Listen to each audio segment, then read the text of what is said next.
They say every love story begins with butterflies. Ours begin with laughter. I met Daniel when I was 26 at a friend's barbecue in Austin, Texas. He was the guy behind the grill, cracking jokes, flipping burgers like a pro, and smiling with that easy confidence that made everyone like him instantly. He wasn't the type to sweep you off your feet with grand gestures. He was the type who remembered your favorite coffee order, who listened when you talked and made you feel like the only person in the room. We started talking that evening, and somehow we never really stopped. By the end of that summer, we were inseparable. We'd spend weekends driving out to the lake, sitting by the water, talking about everything: life, dreams, stupid childhood stories. He made me laugh until my stomach hurt. And I made him believe that not every good thing had an expiration date. When he proposed 2 years later, under the same oak tree where we first kissed, I didn't hesitate for even a second. I said yes. And for a while, it felt like I'd made the right choice. We got married in a small ceremony, nothing fancy, just close friends, family, and a handful of fairy lights strung across the backyard. I remember how he looked at me that night. The kind of look you only see in movies. People kept saying, "You two are perfect together," and I believed them. I believed it so much that I ignored the small things. The late nights at the office, the sudden distance, the phone always turned upside down. I told myself it was just stress. Work was tough, life was busy, love was still there, just quieter. But love shouldn't have to whisper. It started small. A strange perfume on his shirt one night when he came home late. "Must be from one of the girls at work," he said with a casual shrug. "They were all hugging me after the big pitch." I laughed it off, because that's what trusting wives do. They believe the man they married. Then came the new habits. The gym membership he suddenly took so seriously, the text messages he wouldn't open near me, the smile that never quite reached his eyes anymore. I told myself, you're just being paranoid. Because the alternative, the thought that the man I loved could betray me, was too painful to even consider. One night I woke up around 1 a.m. and realized Daniel wasn't in bed. I figured he was getting water or watching TV in the living room. But when I walked out, the apartment was dark, except for the faint blue light coming from his office down the hall. The door was slightly open. I peeked inside. He was on his phone, whispering. His voice low, tender, the kind of tone you use when you're saying things that aren't meant to be heard by someone else. He said, "I miss you too." My heart stopped. I backed away before he saw me and went straight to the bathroom.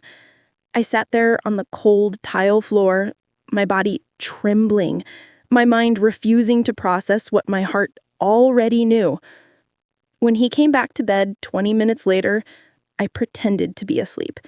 He kissed my shoulder like he always did, gentle, practiced, fake. And that's when I realized the truth. The man I married was still there beside me, but the love we built wasn't. The next morning, I tried to convince myself it was nothing. Maybe I heard wrong, maybe I imagined it, but the doubt had already taken root. So I started noticing things I had ignored once. He started guarding his phone like a secret. He'd turn away when typing, laugh quietly at texts he wouldn't explain, and sometimes take calls outside, claiming it was work-related. One night, while he was in the shower, his phone buzzed. The screen lit up. "Can't wait to see you again." My entire body went cold. It wasn't paranoia anymore. It was proof. I stared at the message until my hands began to shake. My heart wanted to scream, but my mind told me to wait, to be sure. So I took a deep breath, snapped a photo of the message with my own phone, and put his back exactly where I found it. That was the night I stopped being his wife and became a stranger living in my own home. For days, I acted normal, cooking dinner, asking about his day, smiling when I wanted to cry. I needed to see how far the lies would go, and he didn't disappoint. "Work's been insane lately," he said one night, exhausted. "I might have to go on a business trip next weekend." I nodded, playing along. "Where to?" "Houston. Just 2 days." But I already knew the truth. His messages to that unknown number, now saved under M, had mentioned a weekend getaway. So, when Friday came and he packed his bag, kissed me goodbye, and promised to call, I smiled and said, "Have fun." Then, I followed him. I waited 15 minutes before leaving the house, heart pounding so loud I could hear it in my ears. I drove my car a few blocks behind his, staying far enough not to be noticed. He didn't go to the highway leading to Houston. He took a turn toward the opposite direction, toward Lake Travis. By the time he pulled into a small cabin resort, my stomach was in knots. He got out of the car. And then I saw her. A woman, maybe early 30s, long, dark hair, wearing a red dress. She ran into his arms like she belonged there, and he kissed her. Deeply, passionately, the way he hadn't kissed me in months. I couldn't breathe. It felt like my body had turned to ice. I just sat there, gripping the steering wheel, watching the man I once thought was my forever hold someone else like she was his home. I didn't confront him that night. I couldn't. I drove back home, numb, tears blurring my vision until I had to pull over. I sat in the car for what felt like hours, shaking, sobbing, trying to understand how love could turn into betrayal so easily. When he came back 2 days later, I had already made my decision. Not to scream, not to beg, not to ask why, but to know how far the lies went before I walked away for good. That week, I started collecting proof. Screenshots, receipts, messages. Not because I wanted revenge, but because I needed clarity. I needed to know that the man I loved didn't exist anymore. And when I finally had enough evidence, I sat across from him at dinner, heart steady, eyes dry. "How was Houston?" I asked, casually. "Busy. You know how it is." "Yeah," I said quietly. "I do." I slid my phone across the table, screen lit up with photos. Him and her. The cabin, the texts. For a long moment, he didn't move. Then his face changed, from confusion to panic to shame. "I can explain," he stammered. "Don't," I said softly. "I'm done listening." He opened his mouth again, but I stood up. "You broke us, Daniel, and I don't even think you realize what you lost." Then I walked away, not crying, not yelling, just leaving behind the ashes of something that once felt unbreakable.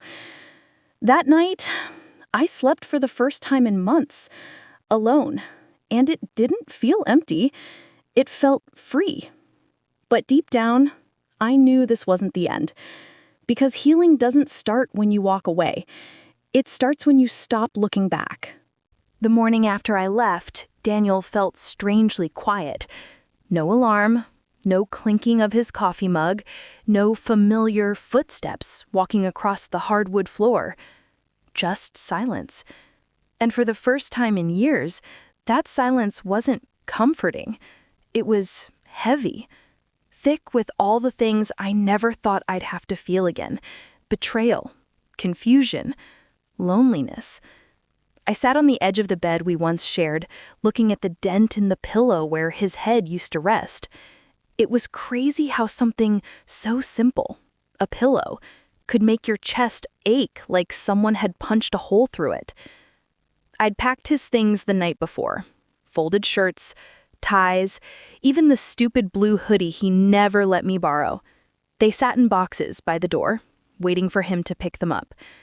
He hadn't called, he hadn't texted, And honestly, I didn't know what I'd even say if he did. Because when someone breaks you like that, when they take the version of love you believed in and turn it into something ugly, there's no fixing it. You just learn to live with the cracks. That week felt like moving through fog. I went to work, smiled when people talked to me, laughed at jokes I didn't hear. My coworkers didn't know, of course. I wasn't ready to tell anyone. Not yet. But my best friend, Mia, she noticed. She always did. We'd been friends since college. The kind of friendship that survives bad boyfriends, job changes, and terrible haircuts. So when she showed up at my apartment that Thursday night with a bottle of wine and takeout, I wasn't surprised. "Okay," she said, dropping her purse on the couch. "Start talking." I didn't. Not at first. I tried to brush it off, saying I was just tired. But the second she put her hand on mine, everything I'd been holding in came crashing down. I told her everything. The phone calls, the texts, the cabin. She listened without interrupting. No gasps, no dramatic reactions, just quiet, steady understanding. When I finally stopped, she poured me another glass of wine and said, "You didn't deserve that, you know?" And somehow, that simple sentence hit harder than all the tears I'd cried. Over the next few days, I started realizing something about heartbreak. It doesn't happen all at once. It comes in waves. One minute, you're fine, convinced you're strong enough to move on. The next, you're staring at an old photo, wondering when everything changed. I kept replaying moments in my head. The first time we met, our wedding day, the last kiss before the lies began. I couldn't help but wonder, was he ever really mine? Or was I just a chapter in a story he was already planning to end? But every time those thoughts came, I reminded myself, the person who betrays you doesn't get to define your worth. He may have broken the marriage, but I refuse to let him break me. The first real test came the following weekend. He showed up at the apartment. I was sitting on the couch, scrolling through job emails, pretending to be busy, when I heard the knock. 3 slow taps.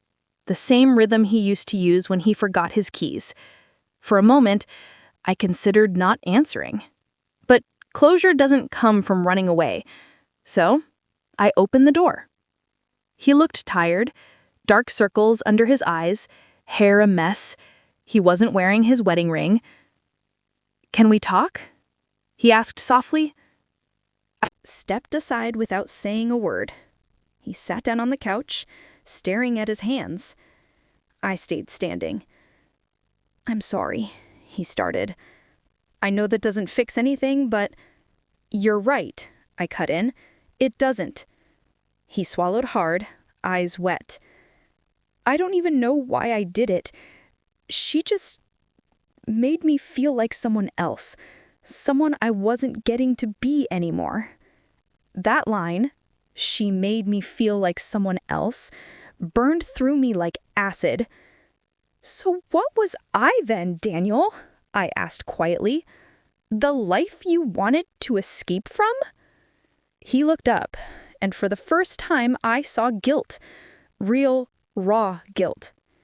"You were everything," he whispered. I messed up. I messed up the best thing I ever had." And maybe that was true, but hearing it didn't heal anything. It didn't undo the nights I cried alone or the lies he told. So I just said, "You did. And then, you should go." He nodded, stood up, and walked toward the door. Before leaving, he turned back. "I still love you, you know?" I didn't respond, because love without loyalty is just another lie. After that day, I started to focus on me, something I hadn't done in a long time. I joined a yoga class, started journaling again, deleted every photo of us from my phone, not out of anger, but because I didn't want to live in the ghost of what used to be. Every morning, I'd look in the mirror and remind myself, You're still here. You survived. And slowly, that started to mean something. One afternoon, I ran into an old friend, Ethan, at a local cafe. We hadn't talked in years, not since college. He was just as charming as I remembered, only now there was a calmness about him. "Hey, stranger," he said, smiling. "You look like you've seen better days." I laughed, genuinely, for the first time in weeks. "Rough year," I admitted. We sat down and talked for hours about life, work, stupid mistakes. And for a moment, I forgot about Daniel. I forgot about betrayal. Ethan didn't flirt, didn't pry. He just listened. And that alone felt healing. Before leaving, he said something that stuck with me. "You know, broken things can still be beautiful if you stop trying to make them what they were." That night, I thought about his words. Maybe healing wasn't about forgetting what happened. Maybe it was about learning to live differently because of it. Weeks turned into months. Daniel tried reaching out a few times. Texts, emails, one late-night call I never answered. Mie told me to block him, but I didn't. Not because I wanted him back, but because I didn't want to hide anymore. I wanted to face the pain, feel it, and let it pass. Healing isn't a straight line. Some days I woke up strong, ready to start fresh. Other days I'd find myself staring at the wedding ring in my drawer, wondering what could have been. But every single time, I chose myself, even when it hurt. 6 months later, I stood in that same spot in the backyard where we'd exchanged vows. The fairy lights were gone, the laughter replaced by quiet nostalgia.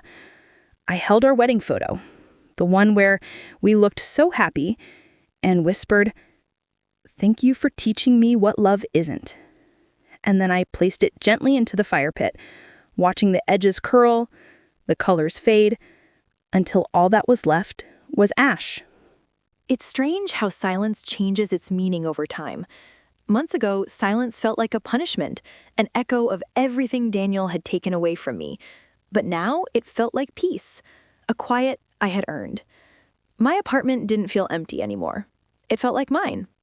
The walls, once covered with his things, his college pennant, his framed photos, his music posters, now held pieces of me. Paintings I'd done on weekends, a bookshelf filled with novels I'd always wanted to read. Even the smell was different, soft vanilla and cedarwood instead of his cologne. I was starting to breathe again. It had been almost a year since I left Daniel. Some days I'd still wake up expecting to hear him snoring beside me. Then I'd remember he wasn't part of this life anymore. And honestly, I didn't miss him. I missed who I thought he was. That's the cruel thing about betrayal. It doesn't just break your heart, it breaks your sense of reality. You start questioning everything. Was he lying when he said he loved me? When he held my hand? When he promised forever? But I'd learned that healing wasn't about finding the answers. It was about accepting that sometimes you'll never get them, and that's okay. Mia was my anchor through it all. She dragged me to brunches, made me laugh when I didn't want to, and refused to let me drown in my own sadness. One Saturday, she convinced me to join her at a pottery class. "You need something creative," she said, "something messy, something that's not emotional pain." I rolled my eyes, but I went anyway. And to my surprise, it helped. There was something soothing about shaping clay. Messy hands, soft music, the quiet hum of focused people. At one point, I looked around and realized nobody here knew me as the woman whose husband cheated. I was just Emmer, a woman trying to make something new. And maybe that was enough for now. After class, I walked through the nearby park, coffee in hand.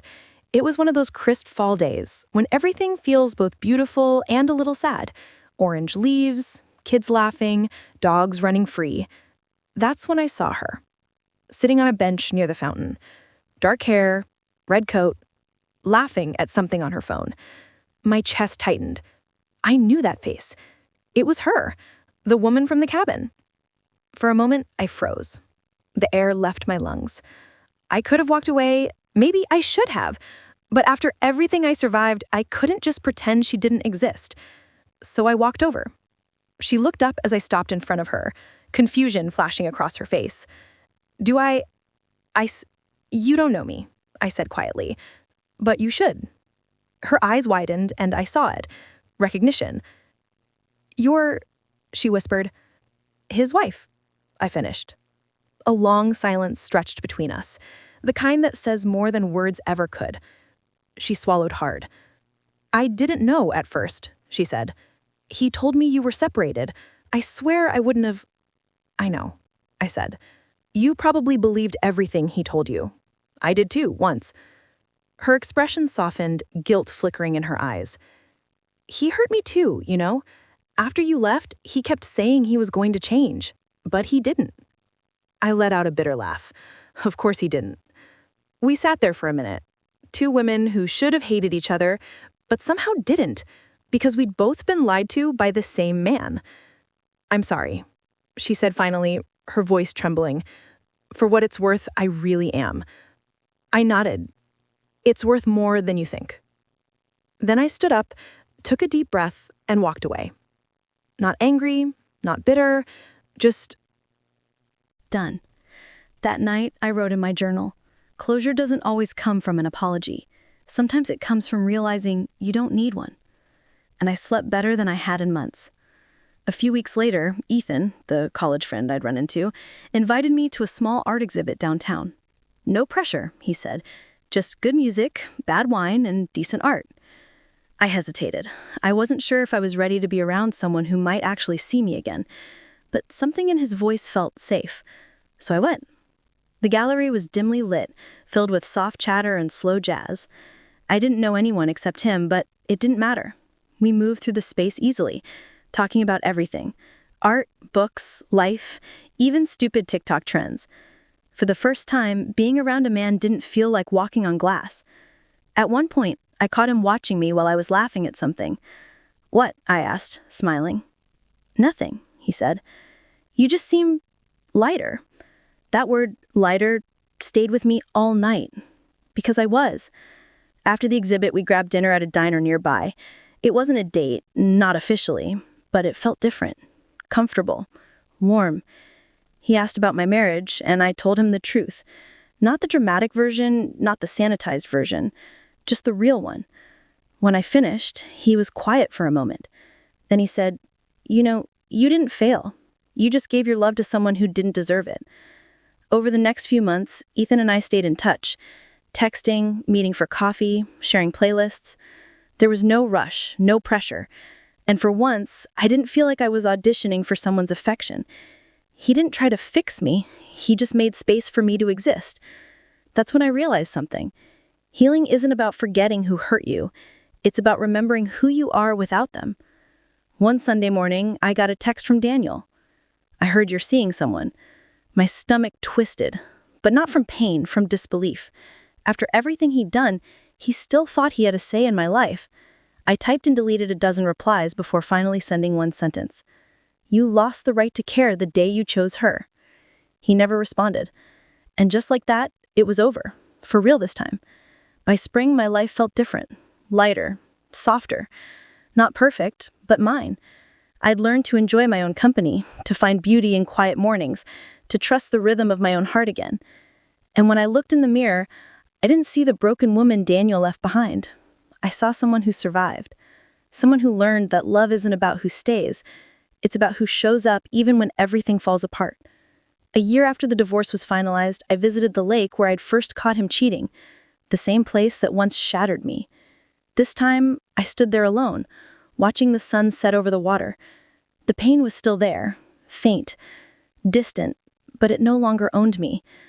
I took a deep breath and whispered to the wind, "You don't get to define me anymore." And I meant it. They say forgiveness isn't for the person who hurt you, it's for yourself. But nobody tells you how heavy forgiveness feels before it becomes freeing. For months, I'd been learning to rebuild my life, one fragile piece at a time. I had new routines, new laughter, new friends. Yet every now and then, I'd still feel that familiar tug, the ghost of Daniel's betrayal lingering like a scar that refused to fade. Some scars don't vanish, they just stop hurting when you touch them. Ethan and I had grown closer, not in a whirlwind movie-style romance, but something slow, honest, and real. We'd meet every Friday night at this little Italian restaurant tucked between a laundromat and a bookstore. It wasn't fancy, but it felt like ours. He'd always order spaghetti, I'd always order lasagna. We'd trade bites halfway through because, in his words, love is sharing carbs. He made me laugh, the deep kind of laughter that feels like sunlight. But more than that, he made me feel safe. One evening, after dinner, we walked through the quiet streets of downtown Austin. The air was warm, streetlights glowing softly above us. I remember him glancing at me and saying, "You know, I don't want to be the guy who helps you forget him. I want to be the one who reminds you who you are." It was such a simple sentence, but it cracked something open inside me. Because for so long, I'd been living in reaction to what Daniel did. I was the betrayed wife, the woman who got hurt. I'd built strength from pain, but not yet from peace. And maybe that's what Ethan was offering me. Peace. Over the next few weeks, I started letting myself trust again. Slowly, carefully. The first time Ethan reached for my hand in public, my heart skipped in panic, not excitement. Old fear whispered in my ear, "Don't do it. Don't let anyone close enough to break you again." But I reminded myself, not everyone who touches you will hurt you. So I took his hand. And for the first time in years, it felt okay. By spring, I'd started volunteering at a local women's shelter. It was something Mia had suggested, said it might help me give my pain a purpose. She was right. Every week, I met women with stories like mine. Different faces, same wounds. Some were still in the middle of the storm. Others were finding their way out. And every time I listened, I saw my own reflection. Scared, hopeful, healing. One afternoon, during a support meeting, a woman named Kelly said, "I keep waiting to feel like myself again, but I don't even know who that is anymore." I smiled softly and told her, maybe she's not gone. Maybe she's just waiting for you to stop trying to be who you were before the pain. And as I said it, I realized I was speaking to myself too. Then one morning, I got a letter. Not an email, not a text. A letter, handwritten with my name on the front in familiar handwriting. Daniel. My stomach dropped when I saw it. I thought about throwing it away, but curiosity, or maybe closure, made me open it. It wasn't long, just a single page. "Emma, I don't know if you'll even read this, but I need to say it anyway. You didn't deserve what I did to you. I lied, I cheated, I destroyed something good because I was too selfish to admit I was unhappy. You were the best thing in my life, and I'll carry that regret forever. I hope you found peace, even if I'm not a part of it. I'm sorry. Daniel." My hand shook as I folded the letter back, not from anger, but from an unexpected sadness. He wasn't asking for forgiveness. He was giving me the chance to offer it. And for the first time, I realized maybe I could. That evening, I drove to the lake, the same place where everything had fallen apart. The air was calm, the sky pink and gold. I took out the letter, read it once. Last time, then tore it into pieces. The wind carried the scraps away, scattering them across the water like ashes. I whispered, "I forgive you." Not because he deserved it, but because I deserved to stop carrying it. Forgiveness didn't mean forgetting. It meant setting myself free. After that day, something changed. I felt lighter, not because the pain was gone, but because it no longer owned me. I started painting again, something I hadn't done since college. My first piece was abstract. Streaks of blue, red, and gold tangled together. I called it Unbroken. When I showed it to Ethan, he stared for a long moment before saying, "It's beautiful. Just like you. Messy, real, and still standing." And for once, I didn't deflect the compliment. I smiled and said, "Yeah, I guess I am." A few weeks later, something unexpected happened. Daniel reached out again, this time in person. It was at a mutual friend's birthday party. I hadn't seen him in over a year. When I spotted him across the room, my heart gave a strange twist. Not from love, not even from hate, but from recognition. He looked older, tired, like someone who'd finally realized what he'd lost. He approached me cautiously. Hey, I said, keeping my voice even. "You look good," he offered. "Thanks, so do you." There was an awkward silence before he said, "I got your email." I frowned. "Email? You didn't send it?" he asked. "Someone forwarded that forgiveness quote. I thought it was from you." I laughed quietly. "No, but maybe it was the universe trying to tell you something." He smiled faintly. "I guess so." For a moment, we just stood there. Two people who once promised forever, now strangers with shared memories. Before he walked away, he said, "I hope you're happy, Emra. Really." And I meant it when I replied, "I am." That night, I realized something powerful. Forgiveness doesn't need an audience. It doesn't need an apology. It just needs you, standing in your truth, refusing to let pain define the rest of your life. Later that month, Ethan and I went hiking, something new for both of us. Halfway up the trail, I stopped to catch my breath, laughing.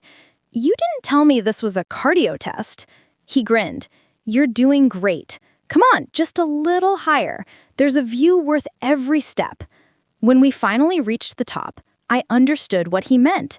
The city stretched out below us, golden light, winding roads, the soft hum of life. He turned to me and said, "You see that? That's what happens when you keep climbing, even when it hurts." I smiled. "Yeah, it's beautiful." "So are you," he said without hesitation. For a moment, I felt tears sting my eyes, not from sadness, but from gratitude. Because after everything, the lies, the heartbreak, the loneliness, I was still capable of love. Not the blind kind that ignores red flags, but the kind that grows from self-respect, peace, and choice. That night, lying in bed with the window open, I thought about how far I'd come. There was a time I thought Daniel's betrayal had ended me. Now I knew it had simply changed me. I wasn't the same woman who once begged for explanations or chased closure. I was the woman who found her own worth in the silence that followed. It's strange how silence can be the loudest sign of peace. A year ago, my silence was heavy, filled with questions and pain. Now, it's gentle. It feels like calm water after a long, violent storm. So much has changed. So much of me has changed. It's been 16 months since the day I found out Daniel was cheating, 12 months since I forgave him, and about 6 since I realized I didn't need to look back anymore. Life didn't just move on. I did. I moved into a new apartment, smaller but full of light. My mornings start with quiet coffee and soft music instead of tension and pretending. I work part-time at the shelter and part-time painting commissions. My art, once frozen by heartbreak, now breathes again. Each brushstroke feels like a whisper from the woman I used to be, telling me she's proud I didn't give up on her. Ethan is still in my life, but it's not a fairy tale. It's better. It's real. We take things slow. No rush, no pressure.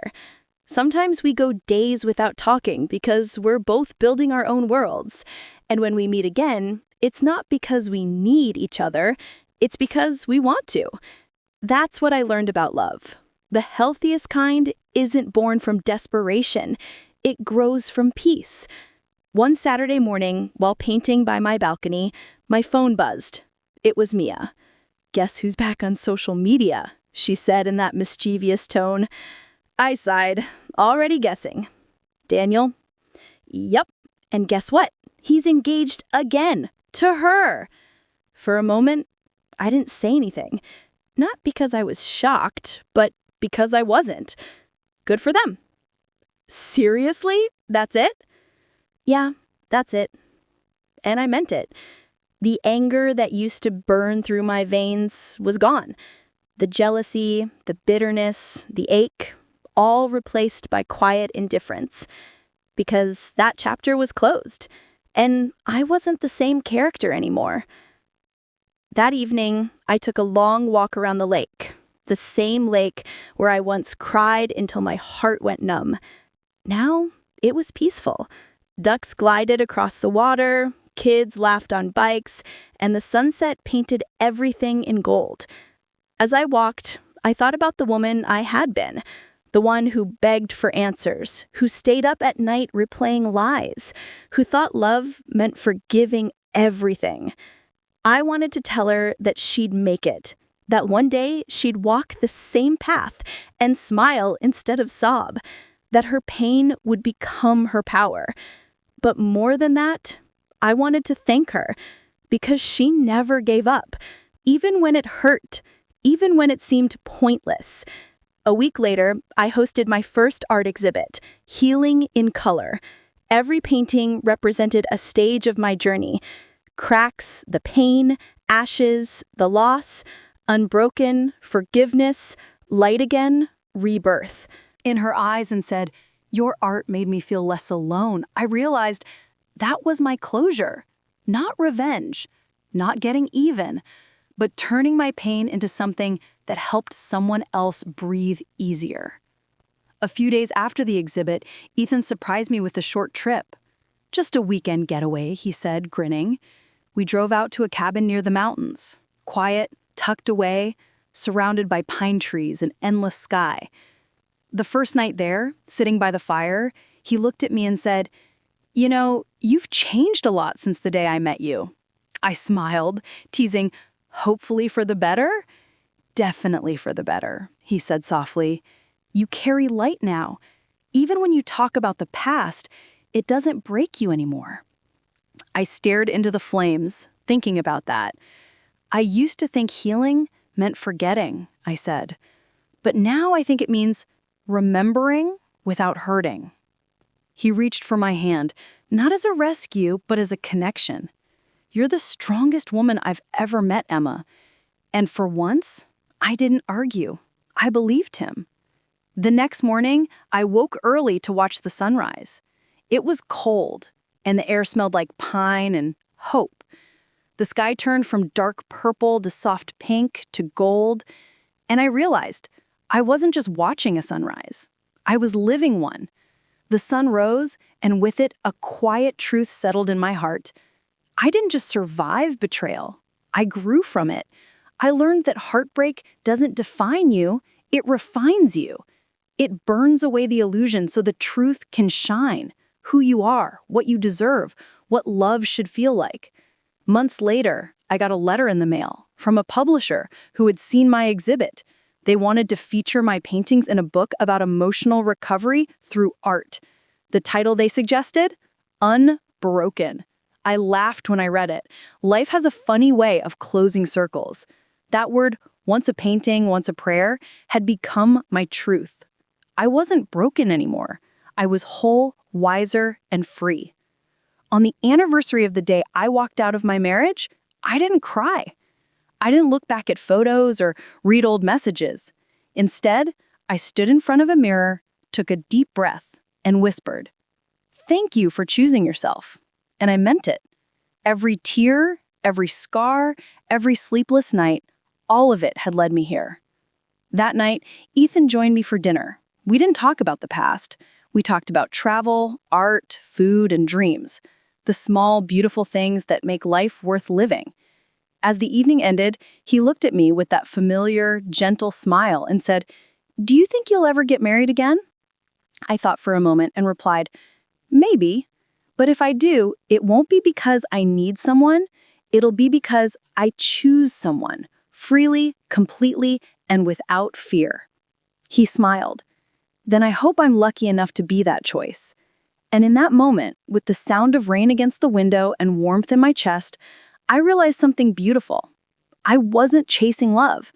I was living it. That's how my story ends. Not with revenge or regret, but with peace. I didn't get the fairy tale I expected, but I got something better, myself. And that's the kind of ending that lasts forever.